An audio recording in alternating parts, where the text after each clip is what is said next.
Hello, you're watching VA News Bulletin. I'm Bangor from Hanoi, and now the headlines.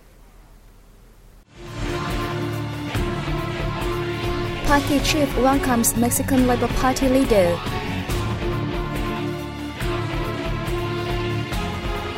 Prime Minister Nguyễn Xuân Phúc attends ASEAN meetings in Laos.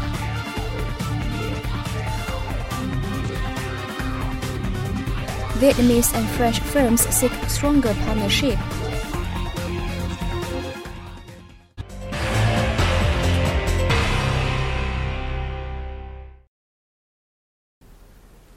On September 7th, Party General Secretary Nguyễn Phú Trọng received General Secretary of the Mexican Labor Party, Alberta Anaya Gutierrez, who is on working trip to Vietnam. General Secretary Trọng congratulated the Mexican Labor Party on its achievements in the recent past and believed that the party and left-wing forces could gain victory in the upcoming elections. He spoke highly of the results of cooperation between two parties and expressed his wish that the bilateral cooperation would be expanded in the future. For his part, the Mexican party official informed his host about the outcomes of working sessions with Vietnamese agencies and expect that the two parties would promote their solidarity, friendship, and cooperation. Earlier, the Mexican delegation visited and had a working session with the Vietnam News Agency. Member of the party's Central Committee, General Director of the Vietnam News Agency Nguyễn Đức Lợi highly evaluated the Mexican Labor Party's cooperation and assistance in training its editors as well as in publishing its publications in America. He affirmed that the Vietnam News Agency will increase the dissemination of information about Mexico and other American countries, as it is striving to become a strong multimedia group in the region. The Mexican party leader hoped that the two sides would cooperate in building a center to publish Vietnamese revolutionary works in Spanish in order to step up the dissemination of information in America. State President Trần Đại Quang hosted a reception in Hanoi on September 7th for outgoing Canadian Ambassador to Vietnam, David Devine, during which he praised the diplomat's contributions to bilateral relations. President Quang affirmed that Vietnam stretches and wishes to strengthen cooperation with Canada and is willing to work with Canada in tightening relations. The President suggested both sides carry out measures to realize agreements reached during the ongoing visit to Vietnam by Canadian Foreign Minister Stéphane Dion. The Vietnamese leader also expressed his hope that in any position, the diplomat will continue contributing to the relationship between Canada and Vietnam. Ambassador Devine pledged to make more contributions to developing bilateral relations. He shared with his host that a video on Quan Họ love duet singing in the northern province of Bắc Ninh, made by the Canadian Embassy, will be introduced to Canadian people to help them understand more about Vietnam's culture.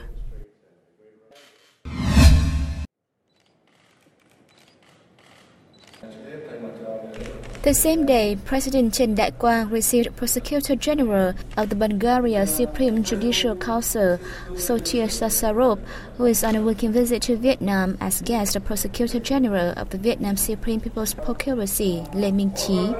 President Quang spoke highly of the cooperation between the two judicial agencies. He asked the two agencies to continue to well implement their cooperation agreement signed in April 2015, with focus on the exchange of delegations at all levels and experience sharing. Sotia Sasarov said the two agencies determined to enhance their cooperation, thus contributing to the development of Vietnam-Bulgaria relations.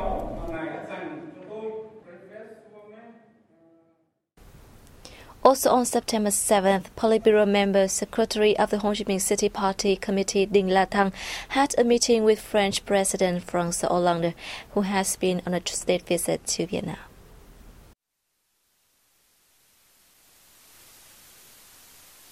Thăng assured the guests that the city will continue facilitating business operations, especially in the fields of France's strengths, such as finance, banking, trade, transport, post telecommunications, electronics and information technology, among others.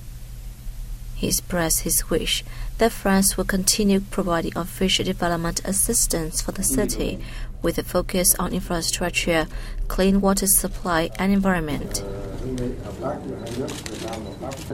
President Hollande promised to introduce the latest technologies to Vietnam and believed that the outcomes of his visit will open up more business opportunities in trade, culture, and education, among others.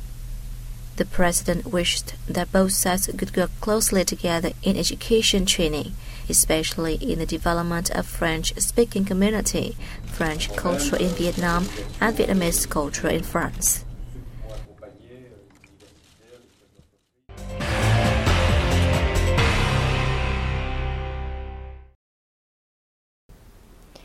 On the sidelines of the 20th and 29th ASEAN Summits and related meetings in Laos, on September 7th, Prime Minister Nguyen Xuan Phuc met with State Councillor and Foreign Minister of Myanmar, Aung San Suu Kyi. At the meeting, the two leaders affirmed that the governments of Vietnam and Myanmar attach importance to preserving and further developing the time-honored friendship and multifaceted cooperation between two countries. Prime Minister Phuc suggested the Myanmar government create the best possible conditions for Vietnamese businesses in the country, particularly in real estate, banking, telecommunications, aviation, mining, tourism, and agriculture. Stressing the close-knit ties between two countries, Foreign Minister Aung San Suu Kyi noted her hope to deepen the bilateral relationship. The two sides agreed to continue their coordination within the framework of ASEAN and at regional and international forums, promote intra-ASEAN solidarity and its central role, and contribute to peace, cooperation, and development in the region and the world at large. The same day, Prime Minister Nguyen Xuan Phuc attended the retreat of the 29th ASEAN Summit. The ASEAN leaders discussed the group's external relations as well as regional and international issues of mutual concern. They applauded the upgrade of relations between ASEAN and Germany and Switzerland. The ASEAN leaders exchanged views on regional and international challenges, including terrorism, extremism, cybercrime, climate change, the East Sea situation, and the Korean Peninsula.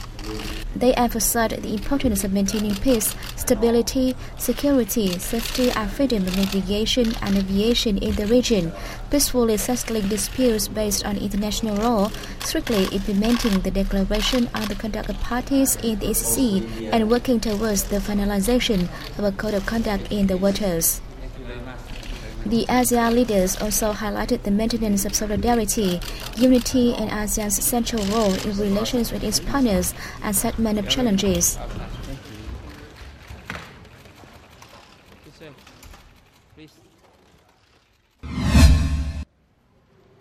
Also on September 7, Prime Minister Phuc attended the 19th ASEAN-China Summit. The two sides agreed to step up trade and investment ties toward the target of $1,000 billion in bilateral trade revenue and $150 trillion worth of investments by 2020. Regarding the East Sea, the leaders reaffirmed the common principles such as peaceful settling disputes in line with international law, not using or threatening to use force. The two sides asserted the need to increase dialogues and cooperation in a bid to maintain peace, stability in the East Sea, effectively implement DOC and soon sign COC. At the end of the summit, the leaders endorsed several documents, including a joint statement on a code for unplanned encounters at sea and guidance on the operation of an emergency diplomatic hotline.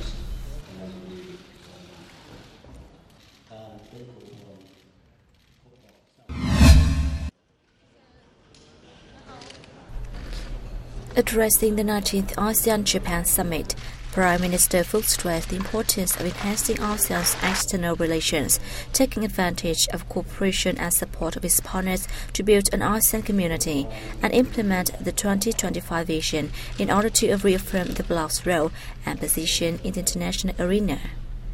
He affirmed the self-reliance and development of each member country and connectivity, solidarity, and unity among ASEAN a decisive factor of the success of ASEAN's external relations.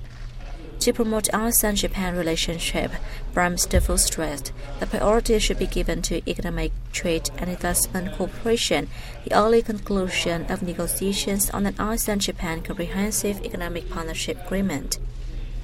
The Vietnamese government leader hoped that Japan would continue to help raise the capacity of ASEAN small and medium-sized enterprises. While in Laos to attend the IPA ASEAN Leaders Meeting, Vice Chairman of the Vietnamese National Assembly Do Pati was received by Party General Secretary State President Bunyang Volachit. The Lao leader held the practical and effective cooperation between the Lao and Vietnamese legislatures and expressed his wish that the Vietnamese National Assembly would share more experience with Laos.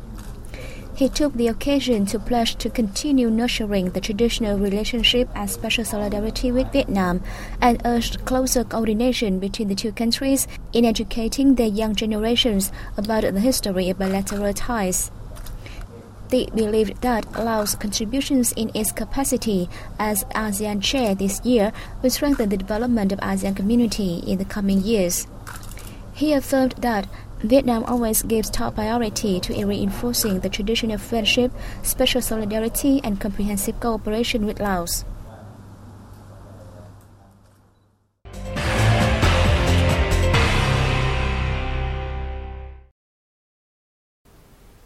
Vietnamese and French enterprises gathered at a business forum in Ho Chi Minh City on September 7th to seek measures to boost their partnerships, contributing to the sustainable development in Vietnam. Addressing the event, Chairman of the French Chamber of Commerce and Industry in Vietnam, Nicolas Duparquier, spoke highly of recent improvements of Vietnam's investment environment. He said Vietnam is a dynamic country with striking growth through 3 decades of renewal and has become an attractive destination of foreign investors, including those from France. France is now one of the largest European investors in Vietnam with a total investment of $3.4 billion. France is the 10th biggest investor in Ho Chi Minh City with 185 projects, totaling $848 million. Two-way trade between France and the city in the first 7 months of this year reached $423 million. Chairman of the Municipal People's Committee Nguyễn Thanh Phong said the city is the economic hub of Vietnam and an attractive investment destination for foreign businesses. Phong promised that the municipal administration will facilitate investments, including those from France. He also called for French businesses to deepen their ties with local firms in the city. At the forum, a number of trade deals on agriculture and healthcare were signed between enterprises of Vietnam and France. Up to 70% of adults in Vietnam will have bank current accounts by 2020. That is the target set in a recently approved blueprint for improving access to banking services. The plan signed up by Prime Minister Nguyễn Xuân Phúc also aims for at least 20 branches or transaction offices of commercial banks per 100,000 adults.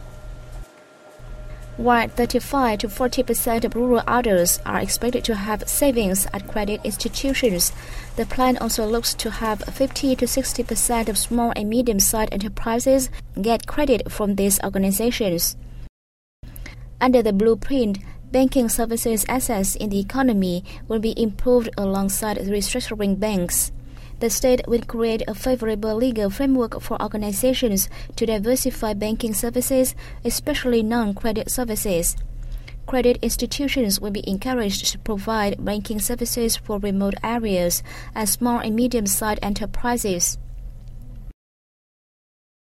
The use of information technology will also be stepped up to ensure the services' convenience for rural and low-income clients. And that has wrapped up our news bulletin. Thanks for watching and see you next time.